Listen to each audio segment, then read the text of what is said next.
উপস্থিতি, অত্যন্ত গভীর মনোযোগ দিয়ে শুনুন, কথাগুলো উপলব্ধি করুন। আমার রব আল্লাহ আমার জীবন চলার হেদায়েতের কিতাব হলো কোরআন, আমার নবী হলেন বিশ্ব নবী রাহমাতুল লিল আলামিন। তাহলে এই তিনটা আমার আল্লাহকে পরিচয় লাভ করতে হলে, আমার নবীর পরিচয় লাভ করতে হলে, আমার কোরআনের পরিচয় লাভ করতে হলে এই তিনটা বই প্রত্যেক প্রতিষ্ঠানের সিলেবাস করতেই হবে। এই তিনটা বই যদি প্রত্যেক প্রতিষ্ঠানের সিলেবাস না করা হয় তাহলে মুসলমান হিসাবে আমরা ওইগুলো, ওই সমস্ত সংস্কৃতি, ওই সমস্ত তাহজিব আর তামাদ্দুন আমরা জানতে পারবো না। ঠিক না? সম্মানিত উপস্থিতি, আমার কথা একেবারে সুস্পষ্ট। আমি কোনো দলীয় বক্তব্য দিচ্ছি না, আমি কোরআন আর সুন্নাহর আলোকে হক কথাগুলো আপনাদের সামনে উপস্থাপন করছি।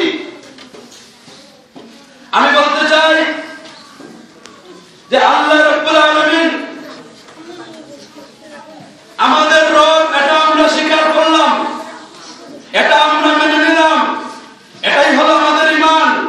আমাদের তাওহীদের মূলমন্ত্র হলো লা ইলাহা ইল্লাল্লাহ মুহাম্মাদুর রাসূলুল্লাহ। এই লা ইলাহা ইল্লাল্লাহ মুহাম্মাদুর রাসূলুল্লাহর জ্ঞান আমাদের হাসিল করতে হবে কি হবে না? কারণ সূরা মুহাম্মাদে আল্লাহ বলেন ফালাম আন্নাহু লা ইলাহা ইল্লাল্লাহ, লা ইলাহা ইল্লাল্লাহর বিপ্লব তাওহীদি বাক্য, এটা জেনে বুঝে শুনে মানতে হবে। ঠিক না?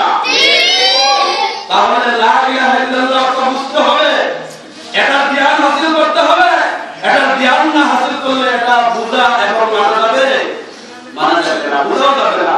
কারণ আমি বুঝি না, এই ব্যাপারে আমার শিক্ষাই নাই, এই ব্যাপারে আমার দীক্ষাই নাই, এই ব্যাপারে আমার এক্সপেরিয়েন্স নাই, এই ব্যাপারে আমার যোগ্যতা নাই, এই ব্যাপারে আমার অভিজ্ঞতা নাই। তাহলে আমি লা ইলাহা ইল্লাল্লাহর মূল অর্থ, এর দাবি কি, এর চাহিদা কি, এটা আমরা বুঝবো?